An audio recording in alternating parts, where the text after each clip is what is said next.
हमारे व्यस्त जीवन में ईश्वर की आवाज़, पानी का एक एक बूंद सागर का पूरक है, रात दिन का पूरक है, गर्मी ठंडा का पूरक है, पिता माता का पूरक है, काला सफ़ेद का पूरक है, नया व्यवस्थान पुराने व्यवस्थान का पूरक है।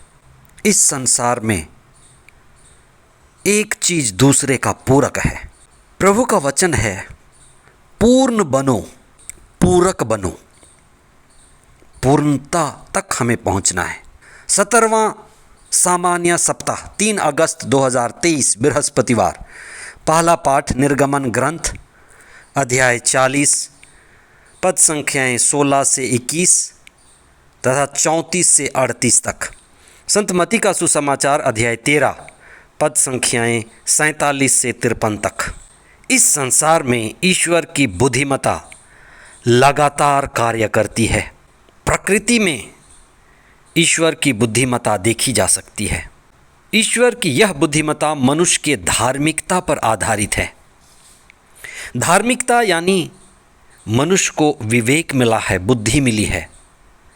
मनुष्य को पता है कि मनुष्य के लिए क्या करना उचित है, सही क्या है। धर्म यानी मनुष्य का कर्तव्य क्या है, मनुष्य के लिए शुभ काम क्या है, सही करने योग्य क्या है। मनुष्य को ईमान पर चलना है, मनुष्य को ईमान पर चलते जाना है, यही उसकी धार्मिकता है। शुभ कार्य करने का शुभ परिणाम होने वाला है, अशुभ बेईमानी करने का परिणाम बुरा होने वाला है। आज के सुसमाचार में समुद्र में डाले हुए जाल की बात कही गई है। समुद्र अथाह है, विराट है, विस्तृत है, विशाल है। वैसा ही है जैसे सारा संसार, और सारे संसार में ईश्वर की दिव्यता और बुद्धिमत्ता की जाल फैली है, और सारा संसार ही ईश्वर की लीला है, खेल है, और इसमें सत्य का विस्तार है। सारा ब्रह्मांड ईश्वर का है। संसार के हर कोने कोने में ईश्वर की आत्मा, सत्य, चेतना, प्रेम, आनंद और दिव्यता के जाल को फैलाना है।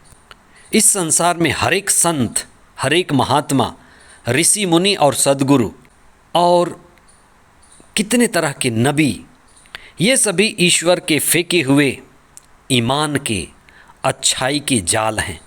इन धर्मात्माओं के द्वारा ईश्वर सारे संसार में आत्मामय और चेतनामय माहौल बनाता है। ईसा ने अपने शिष्य पेतरुस से कहा था, तुम मेरे पीछे चले आओ, मैं तुम्हें मनुष्यों के मछुए बनाऊंगा। तुम मनुष्यों को पकड़ा करोगे, तुम मनुष्यों को मुक्ति के लिए तैयार करोगे। मनुष्य अधूरा है, अपूर्ण है। उसी तरह से कलीसिया में रहने वाले लोग अपूर्ण हैं। कलीसिया में रहने वाले लोग मिश्रित हैं। अच्छे बुरे का मिला जुला मिश्रण कलीसिया है। कलीसिया अभी पूर्ण नहीं हुई है, पूर्णता के मार्ग में है। कलीसिया को पूर्णता की ओर गति करना है। कलीसिया एक तीर्थ यात्री है, तीर्थ पर निकली है। अच्छी मछली आध्यात्मिकता के मार्ग में चलने वाले लोग हैं। बुरी मछली उदासीन लोग हैं, केवल नाम मसीही है। ईश्वर से जुड़े हुए कुछ ऐसे भी लोग हैं जो नाम मात्र के मसीही हैं। उनमें आत्मा नहीं, प्रज्ञा नहीं, चेतना नहीं, न ही उत्साह है। आध्यात्मिक रूप से वे मरे हैं, मुरझाए हुए हैं। उनका भविष्य ईश्वर के हाथों में है। बड़ी संख्या में मसीही होना या मसीही कहलाना और अच्छे आत्मापूर्ण सच्चा मसीही जीवन जीना, ये दोनों फ़र्क है। इसीलिए ईसा ने कहा, तुम पृथ्वी के नमक हो, तुम संसार की ज्योति हो, तुम राई के दाने हो, तुम खमीर हो, प्रभावशाली बनो।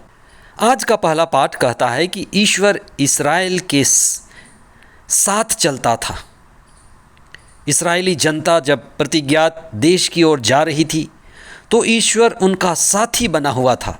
दिन में बादल और रात में आग के खंभे की तरह एक अद्भुत उपस्थिति, प्रभु की उपस्थिति लोगों के बीच अनुभव की जा सकती थी।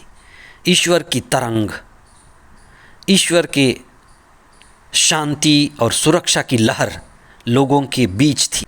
लोग ईश्वर की उपस्थिति के कारण निडर थे, निर्भीक थे और आशीष में थे।